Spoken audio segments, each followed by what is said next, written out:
as you know, we always encourage you all to like, share, and subscribe, not only to the Green Rush Live, but all of our shows. And if you happen to be watching on YouTube, or perhaps you should be watching on YouTube, you can actually subscribe to us there, because we're only 480 subscribers away from 10,000.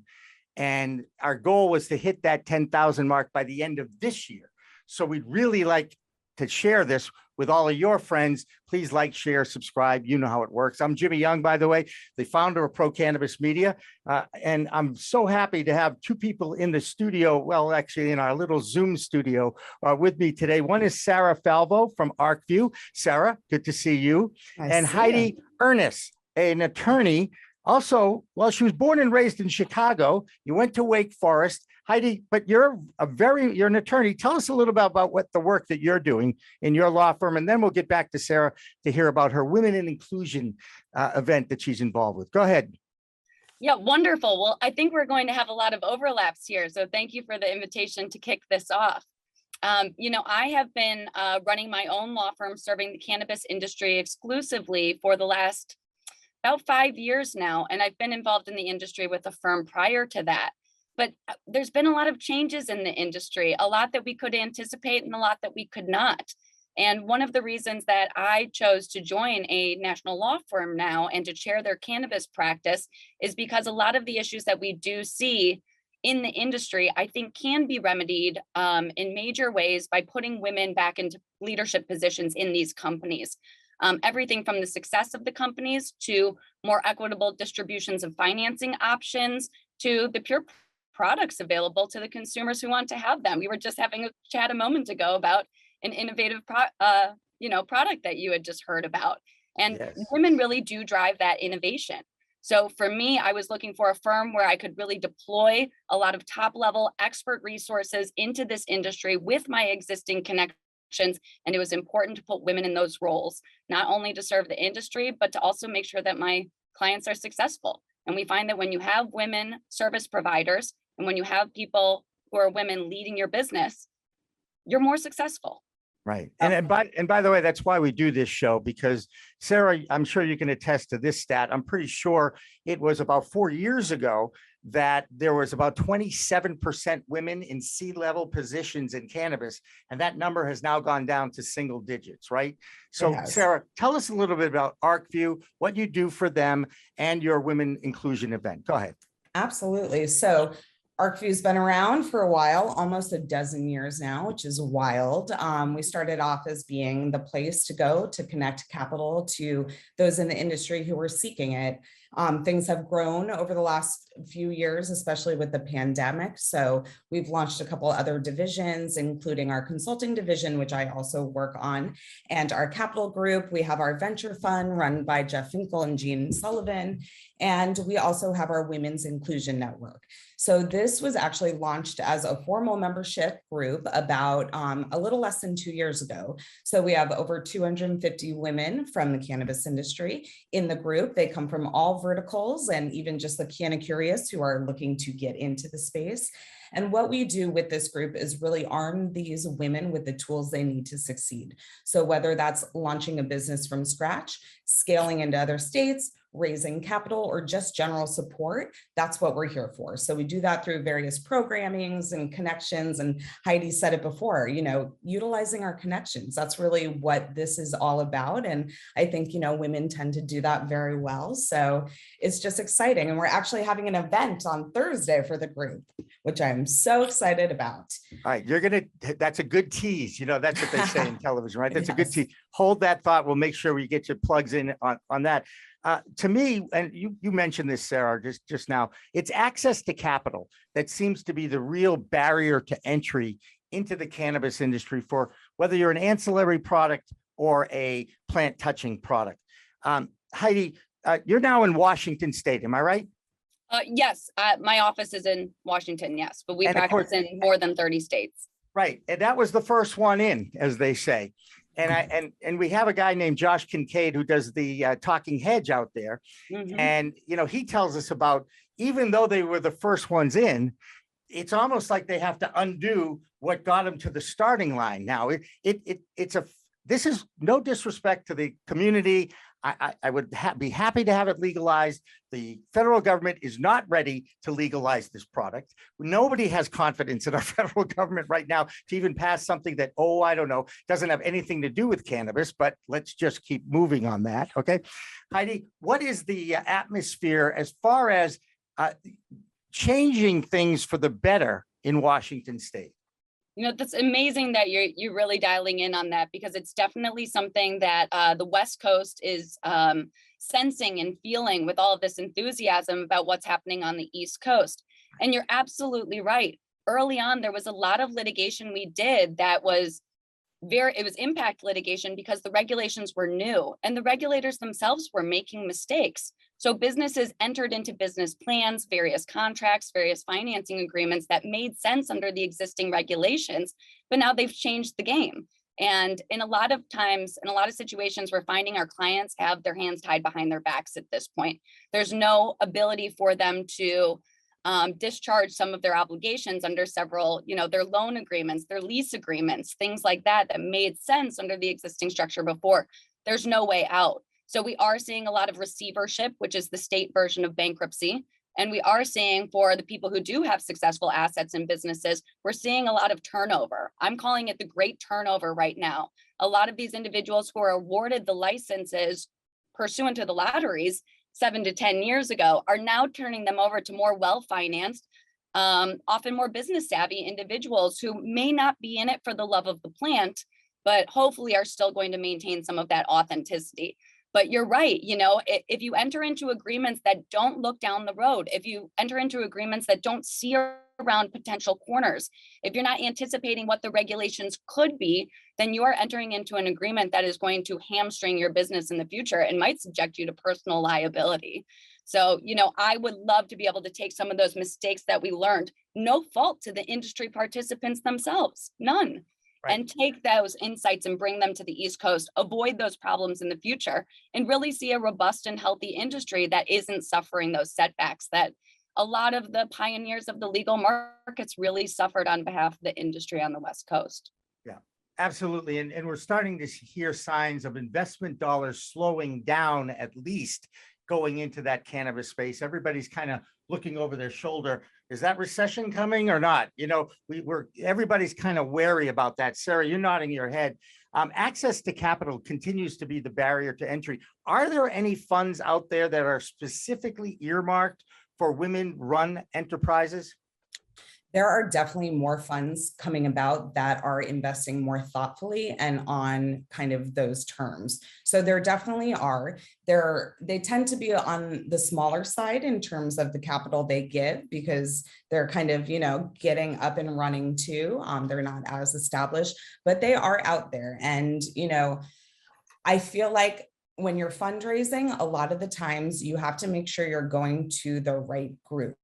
So even if you hear Cannabis Fund, that Cannabis Fund is not going to fund every single thing in every single vertical. Everybody has their own specific, platforms that they invest in. So for example, if you're raising your seed round, you should go to seek investors who play in that sandbox. Make sure you know who you're going to ask from before you ask. And that's a huge part of it too. People aren't asking the right people. Absolutely. Let's take a step back and look at the huge picture of investment in business in the United States. Okay. There are these funds out there that people put money in, and they're either tied to the cannabis industry or they're not, right? That's where I'm starting to hear they're not filling up as much. Now, Heidi, I'm not going to put you on the spot or anything like that, but I want to know if the male is controlling the dollar moving forward in this industry. What impact will that have on economic empowerment females who are going for licenses and what have you? Yeah, that's a really interesting point. And I really appreciate the opportunity to emphasize this. Women, much to the point we were just discussing a moment ago, we don't often ask for the resources we need when it comes to capital in the first place. If you look at the statistics, I believe it was American Express did a study last year that said that women on average ask for $35,000 or less in business loans on average, which is incredible to me when you look at the dollars that we're actually spending throughout this industry. But, there is no question that private equity and private consumer financing, there's no question that it's male dominated. I was just doing a little research before we jumped on this show, and I believe Harvard Business School said that less than 6% of private equity participants are female. So you're not seeing that collaboration on the capital markets level at all. You're not seeing women empowering women in that space because they're not in that space. So they're not able to elevate each other into that space, which is work that we're actively doing now. So what we need to do as women, and maybe this is my logical lawyer brain, is to show these individuals why they need us, why these industries need us, not only to succeed, but also to develop their own market of consumers that will be able to come back to them and utilize their products. If you look at the health and wellness space, which really, to me, is what cannabis is, women control 90% of those household decisions about what wellness looks like for your home, for your community.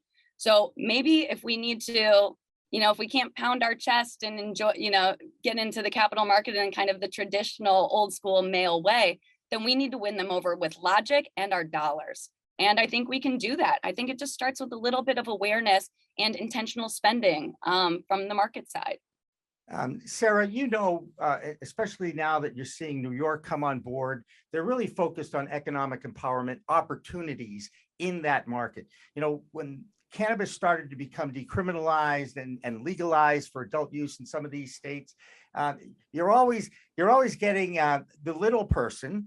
I'm not going to, put a name or a gender on that. The little person starting up and thinking, hey, you know what? I'm going to go for a license. I'm going to open up a storefront, and we're going to make $1 million gazillion dollars. Well, it's not that easy, and B, the multi-state operator really is not necessarily dictating what's going on in each state, but they're playing a very important role to kind of get the industry going.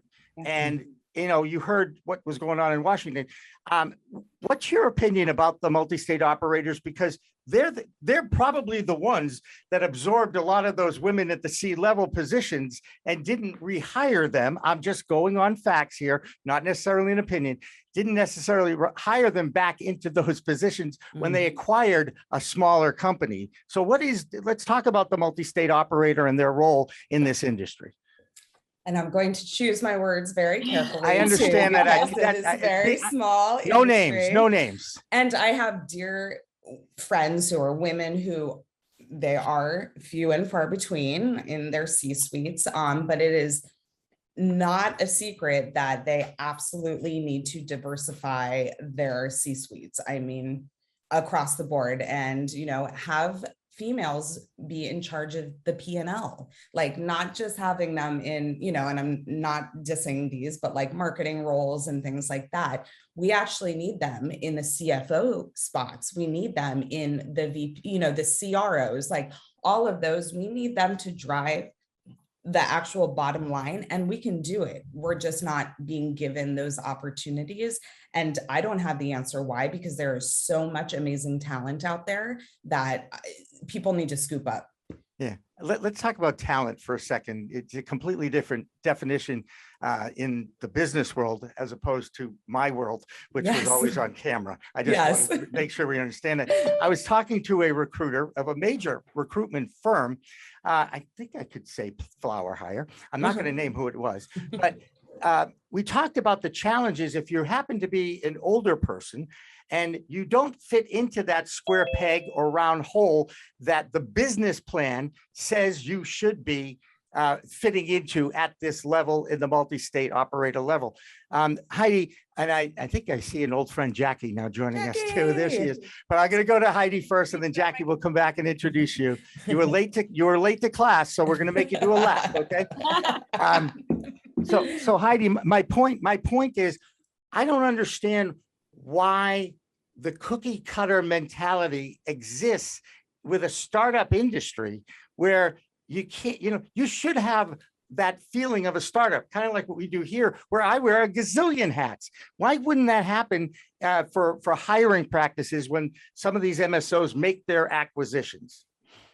Yeah, that's a really great question. And I think it feeds into what we were just discussing a moment ago about really recognizing who you are serving in the industry. You know, you might create a product, you might create a brand and find that it appeals to someone that you didn't intend for it to appeal to. Well, that's your customer. Serve them. There's no, pride or ego in this. And I think that's one of the things that we are seeing immensely, especially during the pandemic, is that women are driving sales.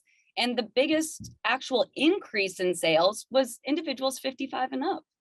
So I think we need to start speaking to those individuals. I think dispensaries and other points of access that offer those individuals will see benefits in that space. And I think we have seen that on the West Coast as well. But it does take intentionality. And again, just winning with logic, winning with business. Right. And one person who's been tied to that West Coast community for a while now is Jackie Bryant, now the managing editor of San Diego Magazine. I don't think officially I've ever congratulated you, Jackie, on that. So congratulations on that. I was a fan of Jackie's because I read her as a freelance journalist and follow her on her newsletter. Jackie, how are you? How are you doing? I'm great. Sorry, I'm late. I had some technical difficulties and then of course I had to restart my computer right at the exact moment. Murphy's Law. So yeah, I was like, oh, great. This is just a series of total calamities. Right. And as long as you don't throw it out the window, we all want to do that sometimes, right? Right. But thank you. And thanks for waiting for me and for hanging No, out. of course. You're still one of our favorites. You probably have heard some of the conversation we're talking about. In your opinion, and I know you're in California, what is the biggest barrier to entry for economic empowerment applicants that happen to be female? Ooh, well, I mean, I'm sure this has been said already, but access to capital. The truth is just, and I see it all the time. I report on all aspects of the cannabis industry and at all points in the supply chain and in all different legalities. So I know people who are hardcore trappers up in the hill, and people who are in boardrooms. And the one thing in common in all of those spaces is that it's pretty hard for women to get into them. You kind of have to have a certain personality, or you have to be anointed, or somebody has to want to sleep with you, or they want something for you. I mean, it's really the truth. And so to even get in that room and get in that circle and be somewhere where you're in that conversation, it's a puzzle that not everybody can solve, nor should they have to. So I think that that's really the biggest thing is the simple fact that, it's like in finance, right? Where, people go golfing and that's how you make deals. There's different ways of socializing in the cannabis industry, and women just don't always make it into those circles. So I think that's honestly probably one of the biggest barriers. Yeah, it's interesting. There are gender specific characteristics in business because of that corporate structure. Okay. And I happen to know a very, very, very successful former corporate person and also a current corporate person that is CEO of a major advertising company. And, there are certain characteristics of the CEO, the person who's calling the shots. I heard the word ego in there. Women have their egos in control. At least, again, this is my opinion. I think men are driven by ego, and they make. Of course, I'll agree with that. Yes, that's a fact. Obvious. I was like screaming at my therapist this week, men and their ego. So yeah, that's not even a joke. I'm actually dead serious about that. So it's a fact, Jimmy. It's not an opinion anymore. I get it. Again, I'm just trying to be balanced, Jackie, in the talk show.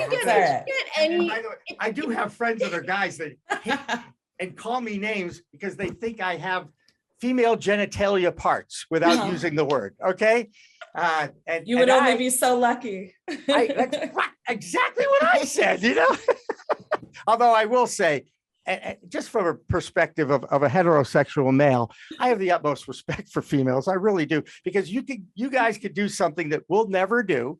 Okay. And then you are cursed every month, if you catch my drift, until that goes away, and that ability to reproduce goes away. And then you have to deal with menopause. And I'm sorry, that is just unfair. You have to deal with men every day on top of it. It's crazy. Yeah, and only get paid 81 cents to $1. I mean, we right. can just keep Yeah, going. we're getting the short end of the stick in like a lot of ways here. Is the boardroom changing in the cannabis space because of where we're at? You know, we know the facts and figures. Sarah, I'm going to ask you that question right off, because I'm going to guess that you have perhaps a little bit more experience dealing with the MSOs and the biggies in the industry. And maybe I'm profiling here about Arcview, but you know, that's your reputation. So, Yes. are we seeing any move? You know, the Me Too movement came along. Is it impacting the cannabis space, I guess? And I'll get something from everybody on that. Sarah, go ahead. I think slowly but surely, but I think half of or part of the reason is that women are pursuing those opportunities more. They're not just waiting for them to come to them. They are actively seeking and actively pursuing and going for them because they now feel worthy enough, even though we have been, but it's, you know, that whole imposter thing and confidence and everything.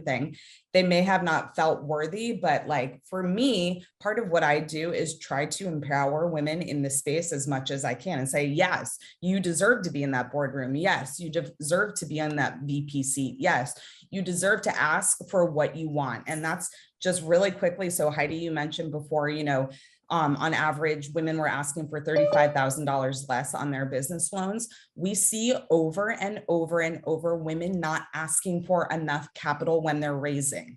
And there was this like comment going around like, may you have the confidence of a tech bro raising money, you know, like basically, because they have no problem going out and asking for $20 million for an idea on a napkin, whereas women are like, I think I need 75,000. And you're like, no, you need $1 million because you don't want to keep doing this and you deserve it. You know, so it's like this weird thing happening. So I'm here to say, ask for more money, ask for more money. Always, every Always. time, even if you know there's not more, because even if you just ask and you set that precedent, trust me, they will screw with you less. That's right. That's good. That's good. Go ahead, Heidi. Yeah, I totally agree. 100. I'm so enthusiastic about this. I totally agree. And you know, if you're not one of those bulldogs, if you're not somebody who can speak up in a meeting, that's okay. Partner with somebody who is. Yes. You know, I will often go in, I'll have somebody say, can you do a quick contract review for me?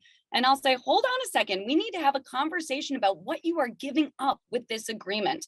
And that's a really unique space. If I got to say one thing on this talk, what I would want to say is, if women are claiming their place in this industry by submitting applications and starting a business from scratch, the most important thing is to be that bulldog. Don't give away your equity. Don't give away the right to add other investors. Don't give away board seats on your board of directors. Don't give it away. And if you can't say that, I'm more than happy to go into a conversation and tell somebody that $100,000 is chump change while they're trying to say the opposite to my client and have them give up a substantial amount of equity. You just need to partner with women like are on this group, and we will have that voice for you until you're able to do it for yourself. But if you don't start off with that voice, you're going to give up something that's going to make it so that, like I said in the beginning, your hands are tied behind your back when it comes to decision time. So I would say embrace that personality. If it's an act you have to put on, if you have to put on a different outfit, do it. But you need to start there. And again, if you can't do it for yourself, there's women here who will do it for you. Right. Yeah. Jackie, I know you have something to say on this subject. Go ahead. Why is this something to say? I mean, it's interesting. And it's not really related to, but just, I guess the role of women and how they're perceived in this industry. Yeah. Like this is a belabored point, but it is an uphill battle. And it's something that I think is more relevant than ever. It's always relevant, of course, but you know, there are statistics, and unfortunately I don't have them off the top of my head, but that do show that, you know, women's the percentage of women in boardrooms in cannabis has declined over the last couple of years. And also at the same time, I think in periods of difficulty, economic strife in general, we see this in society, you know, during periods of recession, domestic violence rates go up. You can kind of feel the same vibe in the industry, honestly. Like now that things are fraught in California, especially, and in many other states, people are getting freaked out. They're about to lose their businesses. Times are tough, tensions are high, and you can feel it. I've seen it in conversations. I've seen it in email trails that people have, you know, passed to me. I've seen it in the way that men have treated me in the industry versus, you know, even a year ago. And so I feel like when people get stressed, their worst tendencies to come out. And for some, it's misogyny. And I feel like that's really, it's something happening in the industry like right now. Like it's coming up in a big way, and it's coming out with all the tensions because, you know, when you're pissed and you're nervous, the worst things come out. So I don't know. I feel this very like acutely at this moment in time because of, I think, all of the tough spot the industry is in many respects. All I don't right. know if you guys So agree with that, I'm but gonna something I've noticed. throw in a tip from my female partner. Respond, don't react. Yeah, Right? yeah, that's I for learned that anybody. the hard way, but I Same, Jimmy, trust me, you know. I get it. I'm the queen of responding. No, and it's never good because then they have control over you, right? Right. Well, you know what? It's collaboration. This is really where this is the key to a Yes. relationship. This is the key to success in business. You know, don't have to be the first to market, the first to have an exclusive interview. You know, it's okay. Everybody gets to watch and decide what they want when they want it now. The consumer is in charge of absorbing media content. So, you know, it's not necessary really to be first anymore. It used to be when there was 3 networks and everybody had to, you know, have dinner at home and watch the news. That was, you know, ancient. You Yeah. read about it in your history books. Hey, Sarah, I want you to have an opportunity to talk about the women's inclusive event in Los Angeles that Arcview is involved with. Go ahead. Sure, absolutely. And this is kind of born out of what Jackie just said. You know, we're not necessarily like welcome or invited into certain spaces in this industry. And I myself at events by myself surrounded by amazing women. And I think we just tend to be drawn to each other and, you know, consuming and just hanging and all of that. So this event is next Thursday. It's for our Women's Inclusion Network, but it's for anyone in the industry at all. So it's being held at Green Street, and it's a day-long event. And there will be an operator panel, and we have Wanda James and Whitney Conroy from Curaleaf, and we have Allison Krongard from Her Highness. And then we also have an investor panel as well. So really talking about creative ways to get capital. And then we have 2 pitch events. So we have 12 female-founded companies who are seeking seed funding, who are pitching. And then we also have 5 Series A female-founded companies who are seeking funding who will be pitching as well.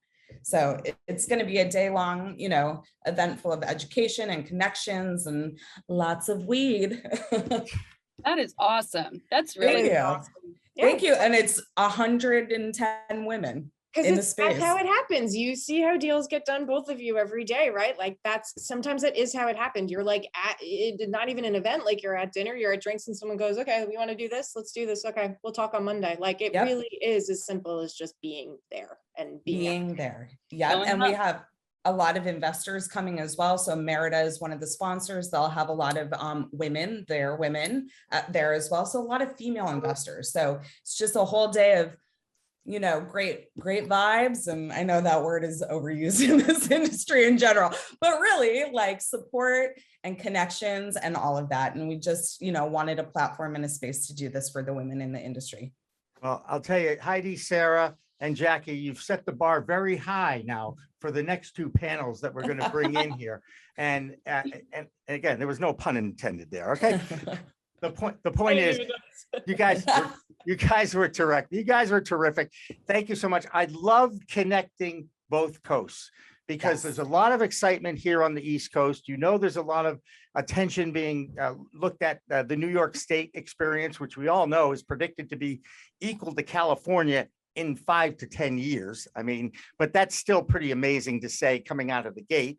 And, you know, this is what we do. This is what I like to do, is to create an opportunity to learn from the mature markets in the West now that they're opening in the East. So Heidi, Sarah, and Jackie, again, thank you so much for joining us here on a Friday afternoon. We're going to take a break. Green Rush Live will continue after this with a whole new group of smart, beautiful women.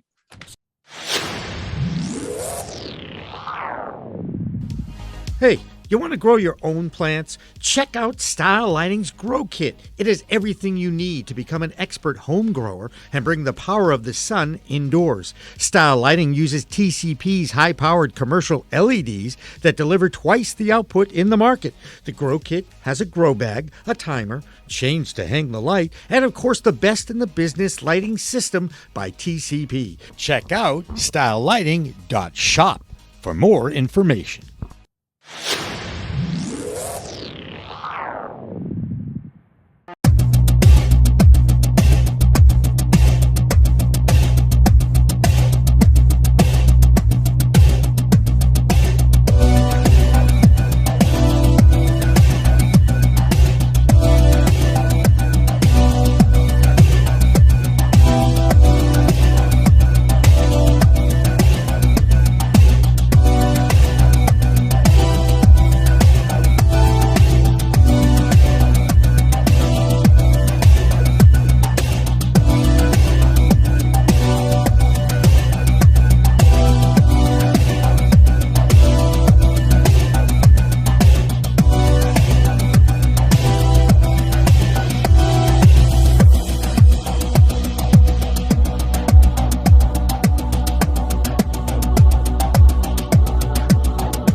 You would think that it is. However, there's quite a bit of debate right now in the accounting industry when it relates to cannabis with this exact question.